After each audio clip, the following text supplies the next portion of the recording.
Good morning. मैं doctor Dipankar Banerjee बोल रहा हूँ from Jabalpur, from ideal fertility IVF and genetic centre private limited, जो कि मध्य प्रदेश में स्थित है। और मैं एक गायनिकोलॉजिस्ट हूँ with special interest in reproductive medicine and fetal medicine. हम regular IVF, ICSI, blastocyst transfer, egg freezing, embryo freezing, sperm freezing करते हैं और हम मेल इनफर्टिलिटी में भी बहुत काम करते हैं। हमारा ये सेंटर जेनेटिक रोगों के परीक्षण, जेनेटिक रोगों के आइडेंटिफिकेशन और उनके रोकने के लिए बहुत काम करता है। हम फीटल मेडिसिन यानी गर्भस्थ शिशु के लिए बहुत काम करते हैं ताकि एक स्वस्थ बच्चे का जन्म हो सके। हमारे पास में एक बहुत advance next generation sequencing lab है, जिसके तहत हम ट्यूमर देखने का, प्री इम्प्लांटेशन जेनेटिक टेस्ट करने का और प्री नेटल टेस्ट करने का बहुत सारा काम करते हैं। ये हमारा साप्ताहिक प्रोग्राम है जिसमें हम यूट्यूब कमेंट सेक्शंस के क्वेश्चंस लेके उनके जवाब देने की कोशिश करते हैं। मैं देवेंद्र जी से अनुरोध करता हूँ, please go ahead with the rest of the questions. क्या ज्यादा एम्ब्रियो ट्रांसफर कराने से आईवीएफ का सक्सेस रेट बढ़ जाता है? ऐसा पहले सोचा जाता था और अभी भी हम चूंकि प्राइवेट में हैं तो हम कम से कम 2, यदि हमारे पास में ज़्यादा एम्ब्रियो होते हैं तो हम 2 ब्लास्टोसिस्ट ट्रांसफ़र करने की कोशिश करते हैं ताकि एक कोई उसमें से इम्प्लांट हो जाए। पर यह भी देखा गया है कि सब चीज़ें यदि अच्छी हैं, यदि एम्ब्रियो का जेनेटिक टेस्ट हुआ है और एंडोमेट्रियम अच्छा है, तो सिंगल एम्ब्रियो ट्रांसफ़र में भी बहुत अच्छी प्रेगनेंसी रेट होती है। और ज़्यादा एम्ब्रियो ट्रांसफ़र करने से प्रेगनेंसी रेट इम्प्रूव हो सकती है। पर पहले हम करते थे, पर उसमें एक बहुत बड़ी समस्या ये आती थी कि ट्रिपलेट, क्वाड्रुपलेट हो जाते, तब आप क्या करेंगे, बहुत प्रॉब्लम होती थी। इसलिए 2 एम्ब्रियो तक ही हम रखते हैं अपने ट्रांसफ़र को।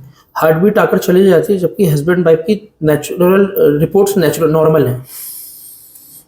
ये रिपीटेड प्रेगनेंसी लॉस में मैं ये वीडियो एक बनाया हूँ और जो बार बार हार्ट बीट आके चली जा रही है, अगेन इसका डिटेल जांच होना बहुत ज़रूरी है। कंसेप्टस का जेनेटिक जांच होना ज़रूरी है। जो प्रेगनेंसी हुई थी हस्बैंड वाइफ का, कई बार हम क्लिनिकल एक्सोम सीक्वेंसिंग कराते हैं कि कुछ प्रॉब्लम है कि नहीं।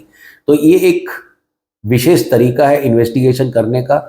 अगेन हमको कारण फाइंड आउट करना है, वजह जानना है कि क्या हो रहा है, क्या हम उसको रोक सकते हैं, कहीं यूट्रस में प्रॉब्लम तो नहीं है, कहीं हार्मोन की कोई समस्या तो नहीं है।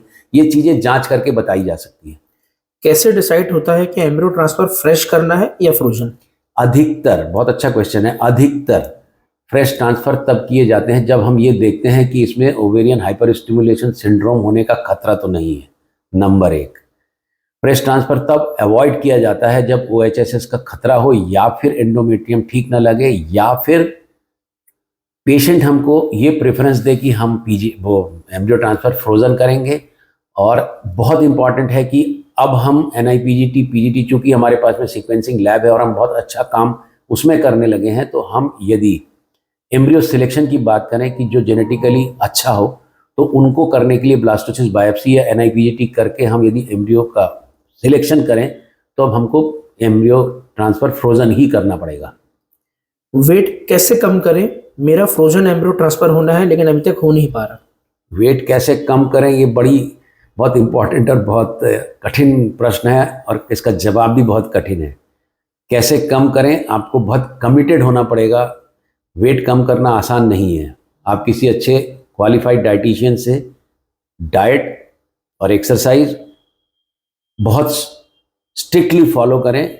बट मैं फिर से कहूँगा, अपने मन से स्टारवेशन पे या फिर खाना नहीं खाने की स्थिति में नहीं जाए, नहीं तो आप बीमार पड़ जाएंगे। तो एक क्वालिफाइड पर्सन से आप यदि सलाह लें तो आप, यदि कमिटमेंट रहे, लगातार सतत प्रयास, तो वेट कम हो सकता है। क्या नेगेटिव ब्लड ग्रुप में प्रेगनेंसी में प्रॉब्लम आ सकती है? नहीं, ऐसा RH नेगेटिव में प्रेगनेंसी में कोई प्रॉब्लम नहीं आती है, प्रोवाइडेड कि पहले बहुत 2 या 3 बार यदि बच्चा पेट में ख़त्म हो गया RH नेगेटिव के कारण, तो ये प्रेगनेंसी में खतरा रहता है। वो भी आजकल बहुत सारी चीज़ें बच्चे के गर्भस्थ शिशु अवस्था में ही किया जा सकता है। जैसे हम सोनोग्राफी करके देख सकते हैं कि बच्चे में कोई प्रॉब्लम आ तो नहीं रही है, और आने के पहले भी हम बच्चे के पेट के भीतर के बच्चे को ब्लड ट्रांसफ्यूजन तक दे सकते हैं।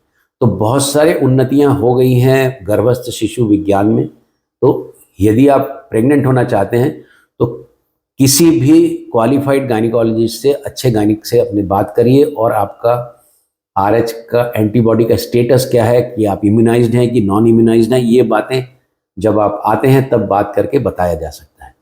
सुनने और जुड़ने के लिए बहुत बहुत धन्यवाद। Again I am requesting you, सबको मैं रिक्वेस्ट करता हूँ, प्लीज़ हमारे चैनल को सब्सक्राइब जरूर करिए यदि हमारा जवाब और हमारा कंटेंट आपको अच्छा लगता है। सबको अंतर्राष्ट्रीय महिला दिवस की बहुत बहुत शुभकामनाएं।